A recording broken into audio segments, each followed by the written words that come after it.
Hey, man, listen, I'm gonna apologize to your folks. I had to come up to the lot to get a cut, man. It's all good. It's all good. Welcome to King Legend Talk. Bre-Z Coop in said the I look like building.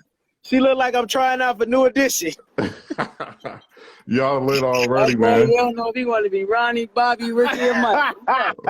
Y'all is wild. Y'all is wild, man.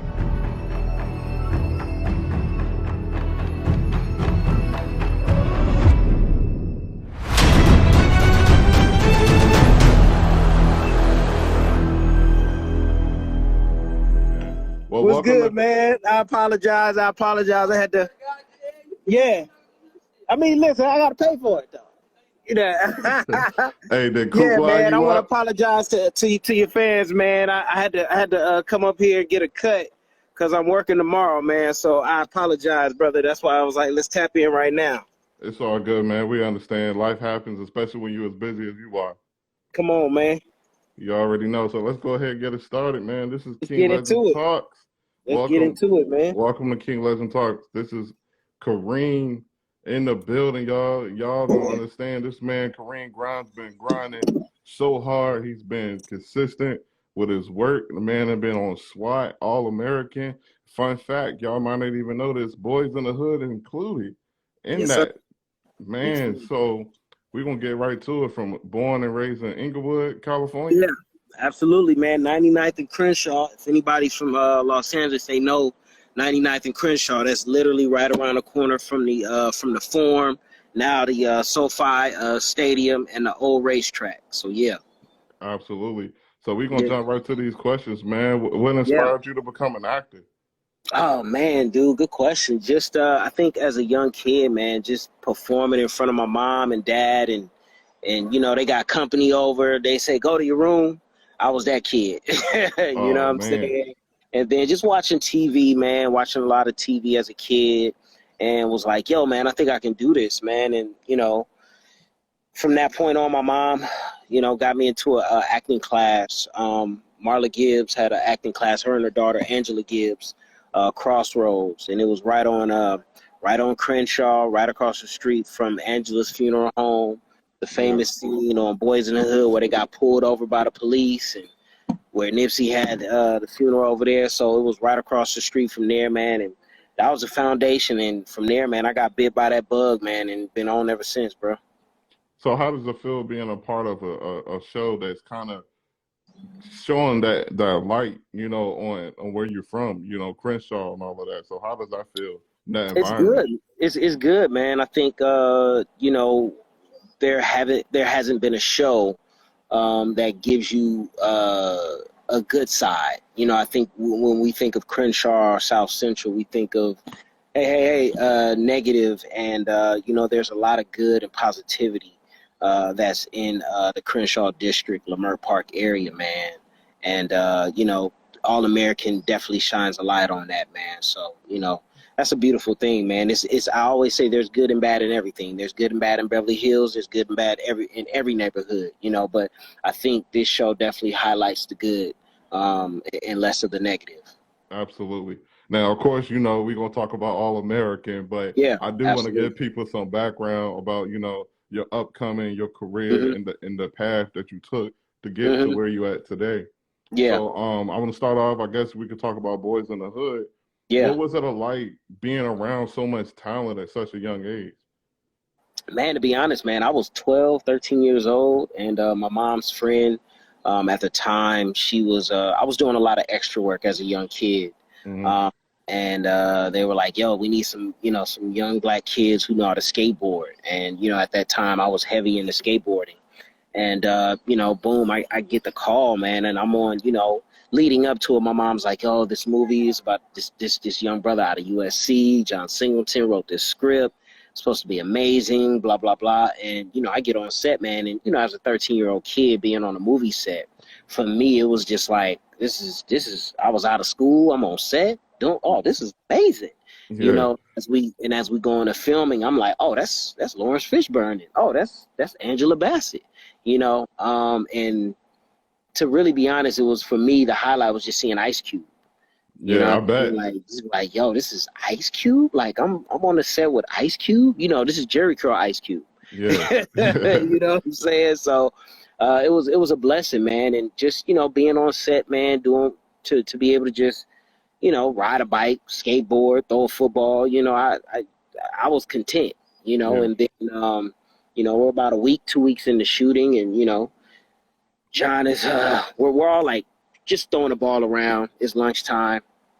John comes over and just talking to us, talks to everybody. It's like, yo, man, where you from? How old are you? Blah, blah, blah. I'm going to give you these lines. You going to be cool with that? And I was like, yeah, of course. And from that point on, man, that was the spark, bro. Like, that's how I got into SAG, and they upgraded me to my little trailer, you know what I mean? So from that point on, man, it was on and cracking. I know And, that's right. so it was a blessing, man. And so many memories, being on that set, man. Number one, being in this business and doing extra work, I rarely saw any Black people behind the scenes. Mm-hmm. And, one thing about John Singleton, he hired his people. So, seeing a Black director of photography, Charles Mills, and, the hair department and makeup and transportation and grips and everybody chocolate. Mm-hmm. You know what I'm saying? That was beautiful to see. And then, of course, being there when Ice Cube rapped a couple of bars of How to Survive at South Central before it became How to Survive at South Central. Like, he rapped a few bars for us during lunchtime. And I was like, I was a little kid. I got in the middle of the crowd, and Cube was there, man. And it was just like, bro, I remember like it was yesterday.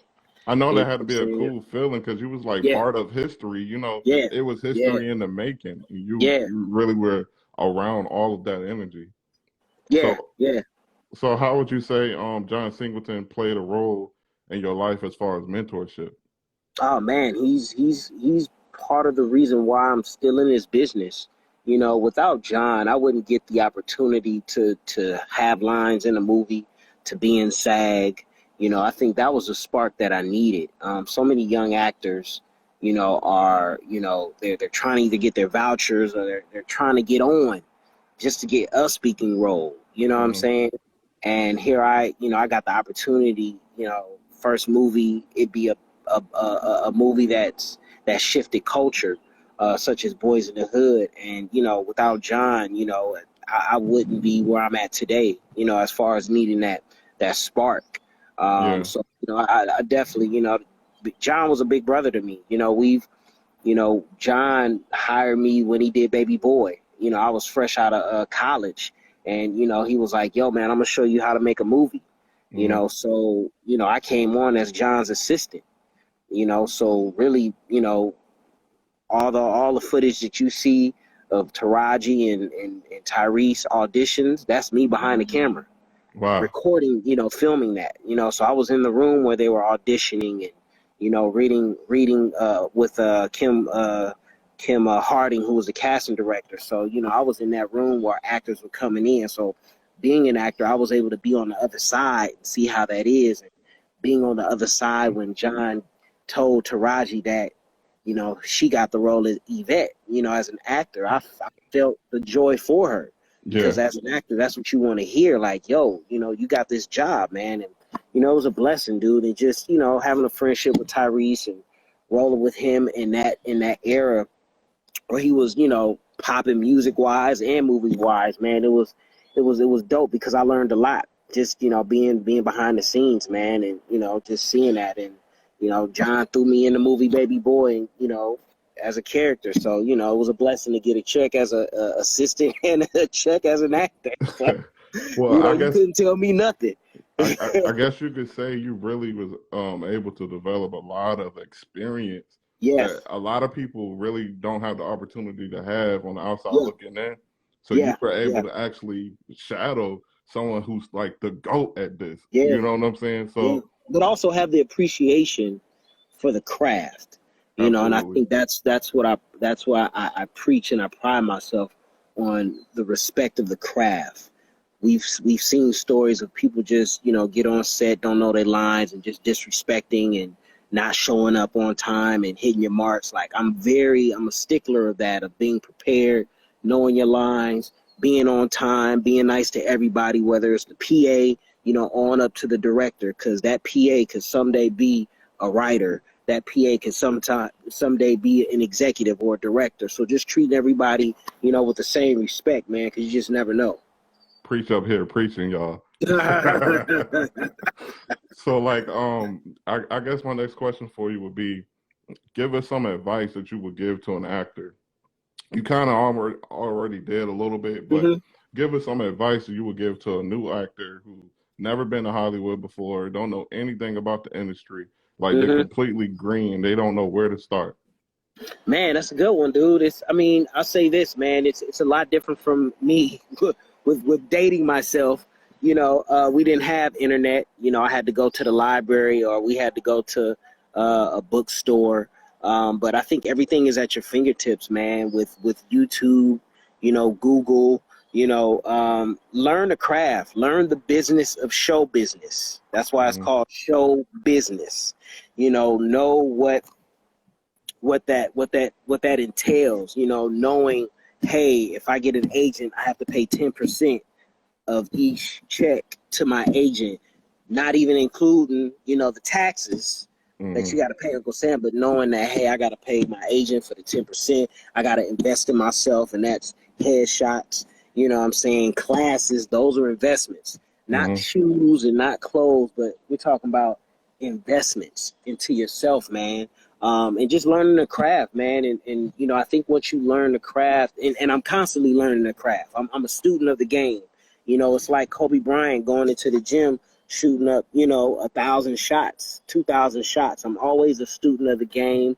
I don't know it all, so I'm always constantly learning and asking questions. Don't be afraid to ask questions. Like I said, respect the craft, work your butt off, man. Like I said, I'm 88 I've been doing this, man, and probably within the last 3 to 4 years, I feel like I'm just scratching the surface. So just the sheer belief in yourself and never giving up, man. There's going to be a lot of doors that are going to close on you, and sometimes it ain't even about you. Sometimes as artists, we can get into our feelings and ourselves and be like, yo, is it me? What's wrong? What did I do wrong? And sometimes it's not even about you. But as long as you have the sheer belief in yourself and that you're always constantly depositing something into your career, whatever that may be, whether it's working out, whether it's, reading more books, whether it's, read more scripts, anything that you want to do, your passion, make sure you deposit into that so that your return can be great. Period. Yeah. You know what I'm saying? You got your show. I'm pretty sure you've done a ton of interviews, and each interview you look at and you learn, like, okay, well, maybe I need to go in here. Maybe this transition needs to be a little bit better when I ask this question. You know what I'm saying? So absolutely, it's the same thing, man. With whatever you find your passion. I always tell people, once you find your passion, you'll never work a day in your life. This is not even work to me. You know what I mean? This is fun. They was like, yo, we need you to come up here and get a haircut so you'll be ready for tomorrow. Not a problem. Absolutely. Would love to. You know what I'm saying? One of the things I've learned just from doing the podcast alone is how consistency is key, in anything you do in life. You become better at what you do. Absolutely. The more you practice at it, the more you do it, it becomes muscle memory. You start to get better and better and better. You start learning from your mistakes and your past behaviors. Yep. So I think that is a huge deal. Now, fun fact, I took up acting back when I was in high school. So I did a little theater, so I know a little bit about learning your lines and remembering the script and things of that nature. Yeah. Now, for you, how important is it to really learn your character, like to learn everything about it is that the writers want you to know? Like, how crucial is that? Well, I think it's very important for the actor to create a backstory for your character. That's the most important, because once you create a backstory, then you can have some type of knowledge of who this character is. The words are there, but really, there's more to this character. What are their dislikes? What are their likes? You know what I'm saying? Simple stuff. What foods do they like? You know what I'm saying? Do they like ice cream? Do they not like ice cream?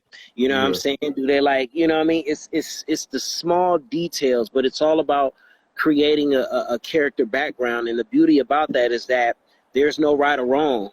It's what you create for this character. You know what I'm saying? And that actually helps when you are on set. You already know your character. So when you get the lines, along with, practicing and, repetition, for me, so it's just about, creating that world that you want this character to be in, man. And that's the beautiful part, is that there's no right or wrong.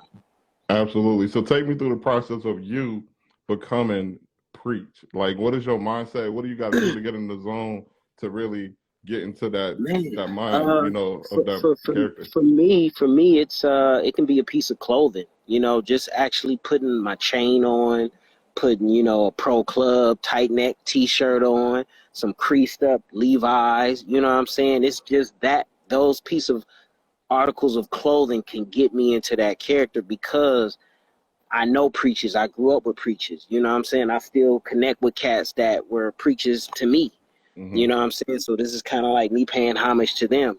So just, a piece of clothing, man. But also too, man, to be honest, it's just really, I know that I'm going to set to have fun. So I'm already in that mindset. I'm already in that mindset of like, yo, let's go and have fun. You know what I mean? So it doesn't really take much for me. I don't need to meditate, or I don't need to do this and that. It's just about really, I'm going to set to have fun. Absolutely. And that's what it is. Now, part of becoming a good actor is being able to deal with rejection. You do a lot of auditioning, and not every actor gets the role. There's one position, one role, one character, and one actor for that specific role. In your career, what would you say was the hardest moment where you had to deal with rejection for a character that you really wanted? Oh man, there's a couple, bro. There's a couple. I've told this story before. There was a show called The Shield. It came on FX. Man, I auditioned for that show 17 times, brother. Wow. 17, brother. 17 times I auditioned for that show, man. And at one point, I was just telling my team, I was like, man, why am I auditioning? And they said these simple things. They said, listen, they're calling you back, so that means you're doing something right. When they stop calling and stop asking about you, then that's when you worry. That you know makes what a I'm lot saying? of sense. So for me, 17 times, but the 17th time I book it, I end up doing 3 seasons on that show.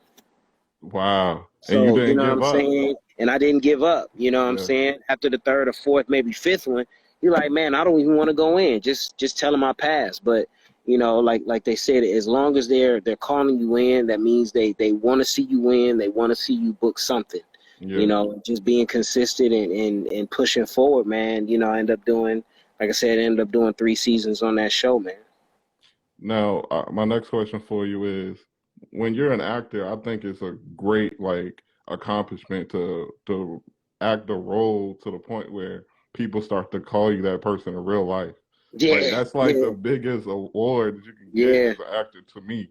Because hey, Preach, how you doing? Like, what's up, Preach? Yeah, I get it a lot. Look, my name is Kareem. Okay. Yeah, you know what though? Here's a funny thing, man. Like I said, just being in the business for this long, man, and being around those people who have had that success, and me just being a part of that, like I said, I've learned so much and so much game up, man, that it doesn't even bother me. That's just part of it. It's the thing of when people ask, how do you feel when people want to take a picture with you? Well, here's the deal. We're in a day and age where everybody has this. And if they see somebody, they want to take a picture. That's just part of the game. If you don't want to be in this game and not take the pictures, then get out of it, because that comes with it. Now there's a line, of course, if you're with your family or you're eating or whatever, but that's just part of the game. I think, when you hear actors say, it's all good. So when nobody doesn't notice you and talks about you, then they worrying. Then they go crazy. Yeah. Because ain't nobody checking for you. You know what I'm saying? Ain't nobody asked me for a picture today. Don't nobody know it's me right here. You know what I'm saying? That's what they asking themselves. So for me, man, it's a blessing, dude, because it just shows that, you know, people connect with your character and that you're doing the work, you know, and I don't take it for granted, you know. So for me, it's just like somebody want to take a picture. It's like, yeah, sure. Like, it's just a couple of, not even a full couple of minutes, you know what I'm saying? Just to take a picture. Hey, thank you. You know, thank you for tapping in and watching the show and being a fan of the show. So, you know. And the majority of the time, you really showing that person that you appreciate their support. Absolutely. Absolutely, man. I think I learned from Will Smith, man. I met Will Smith through John Singleton, man, and I'll never forget this, bro. Like, I'm like, this Will Smith, and this dude actually introduced himself. Hi, my name is Will Smith. Like, bro, I know who you are, but he introduced himself. You know what I'm saying? And he made you feel important, and that's what it's about, man. You know, when the encounters with people, I just want to make sure that I see them, acknowledge them, and that they feel important, bro. You know what I mean? Because at the end of the day, without them tapping in and watching the show, there's no preach. You know what I'm saying? There's no All-American, you know, but you guys watch it. So, you know, it's only right to, you know, just pay it forward by, you know, taking a picture, a couple of words of encouragement, and just saying, hey, what's up? You know, it ain't going to hurt. Yeah. And I got to say, preach plays a huge role in All-American. Like, you know, that perfect balance. You need a little bit of the funny, the laughter. You need a little bit of that drama. Preach is that balance between the two. I think the coolest thing about your character is that you can tell you've been through something in your past, and that you're also trying to change your ways and inspire somebody else to live different, which is Coop. Now, what is it about Coop that is so unique that makes Preach want to just take her under the wing? You know, she's talented. You know, he sees something in her more than what she may be seeing herself. You know, and sometimes it takes an OG or an older person to get that out of you, or to say, hey, you know what, I see something in you that you may not see yet, but I see it in you. You know what I'm saying? So it's a big brother, little sister. It's a OG, you know, and I think the beauty about that is that, you know, Preach, like you said, has been through things, so he can see the route and the road that she's taking and know where that road can lead. So he's stepping in and say, hey, I know this looks attractive, but the consequences, absolutely, the consequences to this is not what you want. It's like, I've been there and done that. Been there, done that, got the t-shirt and the hat. And if I'm able to at least give you a shortcut, or say, hey, maybe you want to try this route. You know what I mean? I think we've all had that in our life somehow, some way, you know? And it's real. It's real. Absolutely. It's definitely relatable, and I can see that happening for real in real life and real scenarios. Now, one of the most shocking moments for me when it came between you and Coop was season 2, episode 11. You know, when she wanted to go and take care of Tyrone. And you was like, nah, this ain't what you want to do. But what shocked me was your character said, I'll do it. Now, that spoke volumes. That means you really cared about Coop's future that much that you were willing to put everything on the line to make sure that she don't get involved with something she can't take back. Right. So explain the mindset you think Preach had in that moment. I think you know, number one, Preach has done some dirt. For him to say he'll do it, that means he's actually done that.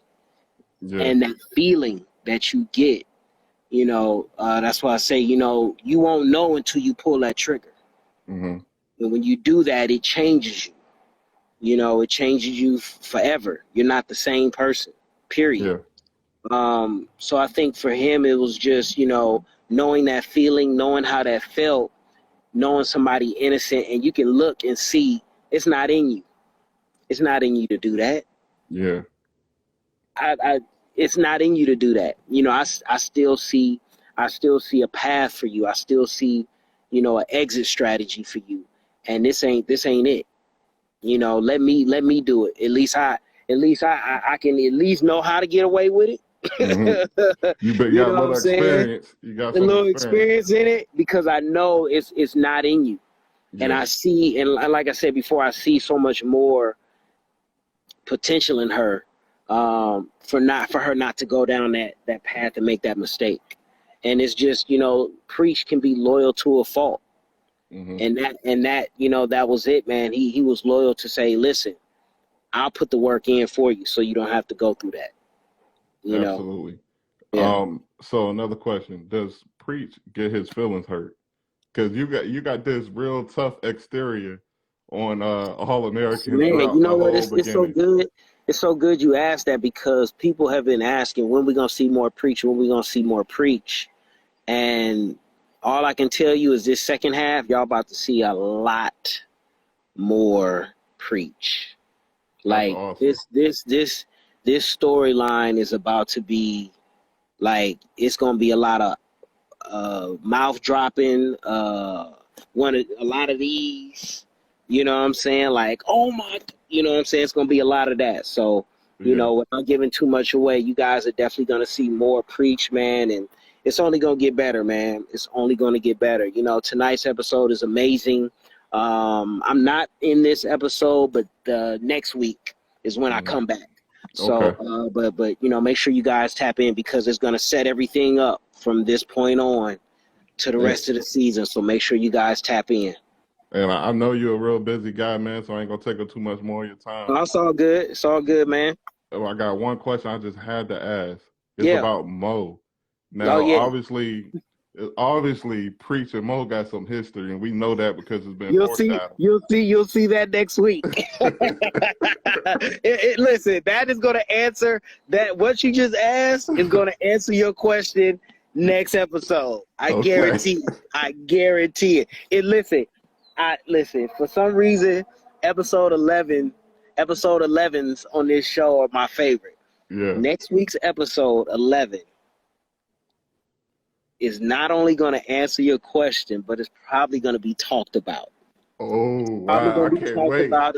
It's probably going to be a few memes. It's going to be talked about, and it's going to answer your question. I guarantee. I can't wait. Now, Yeah. this is something I thought about, man. I was like, y'all story, like everyone involved, the cast, Mhm. y'all backstories is Yeah. so like good. I would love to see a spinoff where it's all about y'all backstories, the upbringing. Yeah. That would Yeah. be a super cool thing to watch because I Yeah. can only imagine seeing a Preach backstory from the beginning, the Oh roots. yeah. Yeah, You know man. what I'm saying? Like Yeah. from where the start is, how you got to become Preach, where Yeah. the name came from, the whole journey, even when you Yeah. were locked up. I would Yeah. love to see that. I think that everyone would, to be honest. I'll say this, man. The beauty about it is that we have a season 4. So hopefully next season that would be part of the storyline is to go back and see how Preach became Preach. So you just never know, man. But the beautiful thing is that we got a season 4. So and we do have a spinoff with Simone, Jeffrey Meyer, who plays Simone. So that's Homecoming, which she's going to be at a HBCU. So it's kind of like our version of a different world.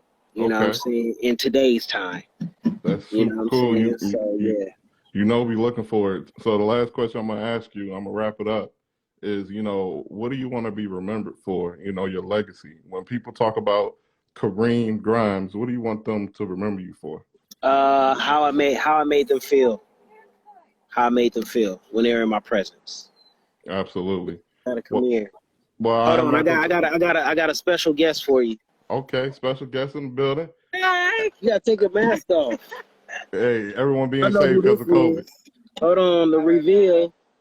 Hey. Oh snap! It's getting lit. It's getting lit. Yeah, Yeah, I'm doing a iHeartRadio podcast with this young brother right here. So Nice. go Hi. the go ahead. Kareem, Go ahead the and introduce Kareem yourself. Westbrook. Go ahead and introduce yourself for everyone that might not know. Oh, hi. My name is Karimah Westbrook. I play Grace James on All American. There it is.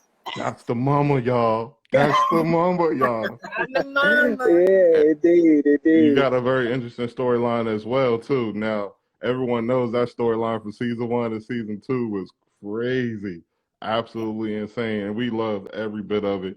And like I said, just from the beginning, the entire cast on All American has played their role to the T. Like, I don't think you guys could have played it any better than what you have done already. It's amazing, absolutely. And everyone that never even heard of All American, when I tell them about it, they're hooked immediately. That's how you know you've done your job right. When you can tell somebody, watch this episode, and then they watch it, and immediately, I got to see the next one. Oh, I got to see the next one. So it's kind of like that, and I really enjoy everything you guys have been doing, and definitely keep up the good work. We're looking forward to seeing more. Thank you. It's definitely been a blessing. So thank you so much for tuning in and supporting the show. We're definitely happy that you guys are into it, you know. Absolutely. And so the new episode is coming up shortly. Tonight, we got tonight, 8 o'clock. 8 o'clock. Everyone make sure y'all tune in. Indeed. So y'all can see this lovely face right here and this amazing actress.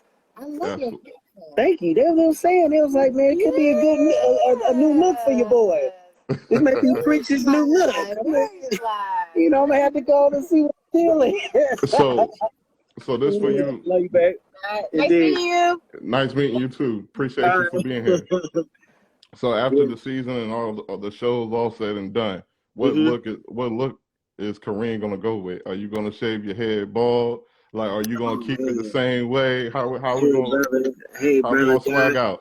Hey, brother, God has blessed me with a hairline, brother, and I'm going to keep it that way, brother. It doesn't matter. You know, man, for me, man, it's, you know, I've always looked at, you know, for me is just being able to be into a character, whether, you know, I have to shave my hair or, you know, keep it like this or whatever. But it's you know, I do it for the craft, man. It's whatever the craft requires. That's what I'm going to do, man. Big shout out to Alexis Fields, who's on here. She's amazing. Her episode came on last week. Her daughter is the kicker on the football team. Oh yeah, also Alexis Fields is a veteran in this game as well. So you know, we definitely got to give her garden, because she comes from a long line of amazing, you know what I'm saying, from a mama to her sister. So big shouts out to Alexis Fields out there looking like a snack.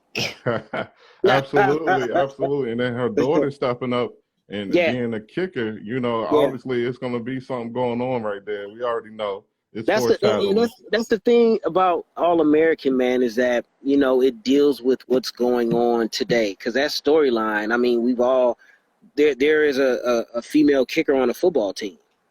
That's a real storyline, you know what I'm saying? And I think that's what separates this show from all the other shows, that they deal with real issues that's going on, but also the storylines, man, that are, you know what I mean, it's real. It's real, you know what I'm saying? And that's what makes this show so good, man. And, you know, it all starts at the top, man, with our showrunner. Her name is Nkechi Okoro, man, a sister who I met 10, 15 years prior on Bones, where I did her first script for TV. You know what I'm saying? So, you know, it starts from the top, man. And, you know, she's our fearless leader, and, you know, she holds this thing together, man. So, you know, definitely big shout out to her. How's it been working around so many people that's so talented?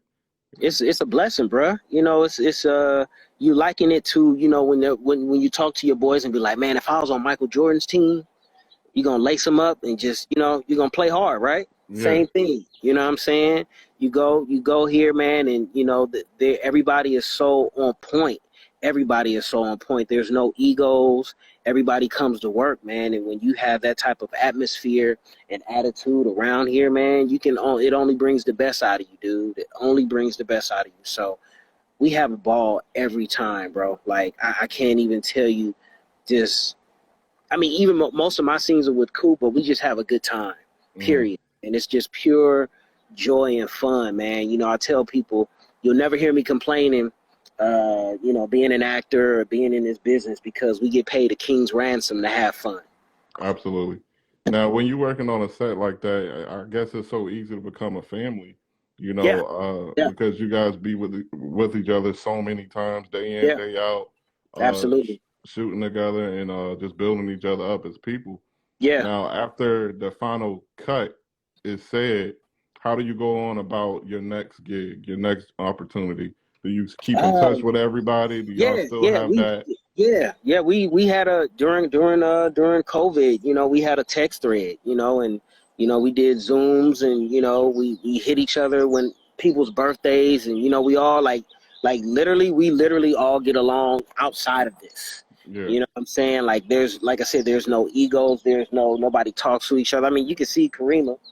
You know what I mean? Yeah. If it wasn't like that, it would be like just gone and you know what I'm saying? But everybody generally gets along, man, and we truly love each other, man. It is truly a family, man. And I think just everybody recognizes the blessing to be able to be on a show that's a hit show, and you know, to be working in, you know, during this, you know what I'm saying? And I think that's the true blessing. Absolutely. You know, and you know, I think that's what everybody you know, pretty much agrees on, man. And that's why we come up here and we just have fun, man. We have fun. We definitely have fun. For me, I have another show called For the Love of Jason, which is on All Black. We got a second season, so we'll be shooting that November in Atlanta. Super excited about that. And yeah, man. And then, like I said, we got a fourth season for All American. So I'm gonna be pretty busy from you know, 2021 to 2022 and beyond. So I'm super excited and humbled and blessed by the opportunity, man. Absolutely. Well, look, I really appreciate you for stopping by the King Legend Talks. Yeah. Kareem Grimes, aka Preach. We There it really is. do appreciate you for being here. You got it tight, man. We ready. Yeah.